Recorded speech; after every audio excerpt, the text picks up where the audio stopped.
আসসালামু আলাইকুম। তো আমি কাউসার আমির চলে আসলাম আরও একটি নতুন ভিডিও নিয়ে আপনাদের মাঝে। তো আশা করি আপনারাও ভালো আছেন। আমি আলহামদুলিল্লাহ আপনাদের দোয়া এবং ভালোবাসায় ভালো আছি। তো আপনারা জেনে খুশি হবেন যে এখন নতুন নিয়মে ডিপাচার কার্ড আপনাদের এয়ারপোর্টের মধ্যে প্রবলেম ফেস করতে হবে না। আপনারা চাইলে ঘরে বসেই এই কার্ডটি পূরণ করতে পারেন। তো পূরণ করে আপনারা এয়ারপোর্টে জাস্ট যেতে পারেন। তো আমরা দেখা যায় অনেক সময় যখন বিদেশ ভ্রমণ করতে যাই তখন এই কার্ডটি পূরণের জন্য আমাদের এয়ারপোর্টের ভিতরে নানা সমস্যার সম্মুখীন হতে হয়। অনেক সমস্যার আমরা দেখি যে আপনার ইমিগ্রেশনের যে প্রসেসিংয়ে আমাদের লেট হয়ে যায়, এই ডিপার্চার ফর্মের জন্য ফ্লাইট মিস হয়ে যায়। তো আমরা কেননা আগে থেকে যদি এই কাজটি করে রাখি সেই ক্ষেত্রে আমাদের আরও দ্রুত কাজগুলো সমাধান হয়ে যায়। তো আজকে আমরা নতুন নিয়মে আপনার ডিপার্চার যে ফর্মটি রয়েছে সেই ফর্মটি কিভাবে পূরণ করতে হয় এবং ফর্মে কি কি আপনার ইনফরমেশন দিতে হয় সেই বিষয় নিয়ে আলোচনা করব। আশা করি সম্পূর্ণ ভিডিওটি আমাদের সাথেই থাকবেন এবং আমার চ্যানেলে যদি নতুন হয়ে থাকেন তাহলে অবশ্যই চ্যানেলটিকে সাবস্ক্রাইব করে দেবেন। তো চলুন দেখে যাই আমরা ডিপার্চার ফর্মটি।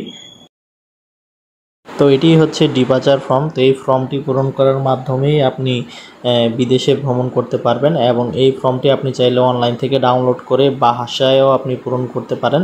তারপর আপনি এয়ারপোর্টে জাস্ট গিয়ে দেন আপনি সাবমিট করতে পারেন। এই ফর্মের মধ্যে কি কি আপনার পূরণ করতে হবে সেই বিষয়গুলো আমি আপনাকে এখন দেখিয়ে দিব যে আপনার কি কি প্রয়োজনীয় তথ্যগুলো এর মধ্যে দিতে হবে। তো প্রথমেই আমরা এখানে দেখতে পাচ্ছি নাম। তো আপনাকে অবশ্যই নামটি এখানে উল্লেখ করতে হবে এবং সেই নামটি অবশ্যই পাসপোর্ট অনুযায়ী হতে হবে। এবং দ্বিতীয়ত দেওয়া আছে সেক্স, আপনি পুরুষ নাকি মহিলা তা এখানে উল্লেখ করতে হবে এবং আপনার জন্ম তারিখটি এখানে দিতে হবে। আপনার পাসপোর্টে যেই জন্ম তারিখ দেওয়া আছে সেই অনুযায়ী আপনাকে দিতে হবে। ন্যাশনালিটি মানে জাতীয় পরিচয়পত্র, আপনি যদি বাংলাদেশি হন সেক্ষেত্রে বাংলাদেশি লিখবেন এবং পাসপোর্টের নাম্বারটি এখানে দিয়ে দিবেন 5 নম্বরে পাসপোর্টের নাম্বারটি এবং পাসপোর্ট মেয়াদের উত্তীর্ণ তারিখ হচ্ছে 6 নম্বরে দিয়ে দিবেন। মানে মেয়াদ কবে পাসপোর্টটি তৈরি করেছেন এবং কবে পাসপোর্টের ডেট শেষ দুটি দিয়ে দিবেন। ফ্লাইট নাম্বার এখানে দেওয়া রয়েছে, এই ফ্লাইট নাম্বারটি আপনি যেই বিমানের টিকিট কাটবেন সেই বিমানের আপনার ফ্লাইট নাম্বারটি এখানে উল্লেখ করে দিবেন। 9 নম্বর দেওয়া আছে বাংলাদেশে অবস্থানকারী যেই ঠিকানা, মানে বর্তমানে আপনি বাংলাদেশের কোথায় অবস্থান করছেন আপনার পাসপোর্টে যে অ্যাড্রেসটি রয়েছে সেই অ্যাড্রেসটি এখানে উল্লেখ করে দিবেন।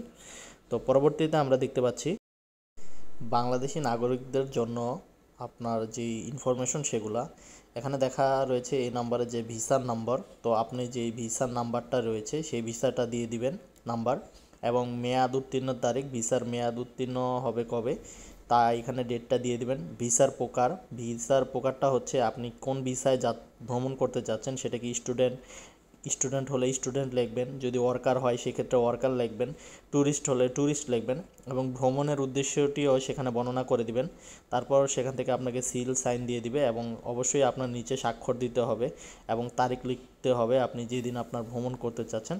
তো এভাবেই কিন্তু আপনি সহজেই চাইলে এই ভিসা ফর্মটি পূরণ করতে পারেন। তো এই ক্ষেত্রে আপনার কোনো হ্যাসেল ফ্রি হবে না। আশা করি আপনার সম্পূর্ণ ভিডিওটি ভালো লেগেছে। তো অবশ্যই আমাদের ভিডিওটি যদি ভালো লেগে থাকে তাহলে অবশ্যই আমার চ্যানেলটিকে সাবস্ক্রাইব করে দেবেন। ধন্যবাদ সবাইকে। আসসালামু আলাইকুম।